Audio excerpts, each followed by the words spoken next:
తెలంగాణ రాజకీయాల్లో జనసేన పాత్రపై జరుగుతున్న చర్చకు ఆ పార్టీ నేత వంగ లక్ష్మణ్ గౌడ్ ఘాటుగా స్పందించారు. పవన్ కళ్యాణ్కు తెలంగాణలో ఏం పని అంటూ కొందరు చేస్తున్న వ్యాఖ్యలను ఆయన తప్పుపట్టారు.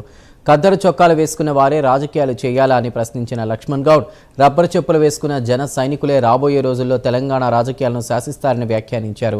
స్థానిక సంస్థల ఎన్నికల్లో జనసేన ప్రతిష్టాత్మకంగా పోటీ చేస్తుందని ప్రకటించారు. గత అసెంబ్లీ ఎన్నికల్లో ఉమ్మడి పాలమూరు జిల్లాలోని నాగర్ కర్నూలు నుంచి జనసేన అభ్యర్థి పోటీ చేసిన విషయాన్ని గుర్తు చేశారు. ఈ నెల 29న నాగర్ కర్నూలులోని రూబీ గార్డెన్లో జనసేన పార్లమెంటు సమావేశం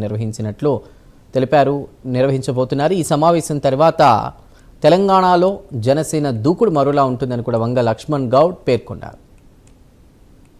జనసేన పార్టీ లేదు, తెలంగాణది కాదు, తెలంగాణ పవన్ కళ్యాణ్ తెలంగాణలో అడిగేందుకు పెడతాడనే ఒక మాగినటువంటి ఎవరైతే నాయకులు ఉన్నారో, మిగతా పార్టీలు ఏవైతే ఉన్నాయో వాళ్ళందరికీ సరైన బుద్ధి చెప్పే దిశగా రేపు జరగబోయేటటువంటి ప్రధానంగా పెట్టడానికి ప్రతి పార్లమెంటులో కూడా ఈరోజు తెలంగాణ రాష్ట్రంలో ఉన్నటువంటి 17 పార్లమెంటు తెలంగాణ ఏదైతే జనసేన పార్టీతో బలంగా నిలబడడానికి కారణం ఒకటే, భవిష్యత్తులో జరగబోయేటటువంటి ఎంపీటీసీ జెడ్పీటీసీ ఎలక్షన్లు ఏవైతే ఉన్నాయో ఇక్కడ నుంచి ప్రతి ఎలక్షన్లో కూడా జనసేన పార్టీ బరాబర్ పోటీ చేస్తుందని చెప్పేసి ఈ సందర్భంగా మేము తెలియజేస్తా ఉన్నాం. అదేవిధంగా నాగర్ కర్నూలులో పల్లెపల్లె ఎగరాలి పవన్ జెండా అనే ఒక కార్యక్రమం ఏదైతే ఉందో ప్రతి గ్రామానికి కూడా దాదాపుగా 118 గ్రామాలు పాదయాత్ర చేయడం జరిగింది జనసేన పార్టీ.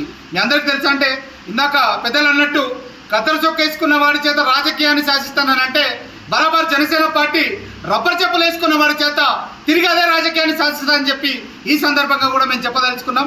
ఇక్కడ జనసేన పార్టీ లేదు,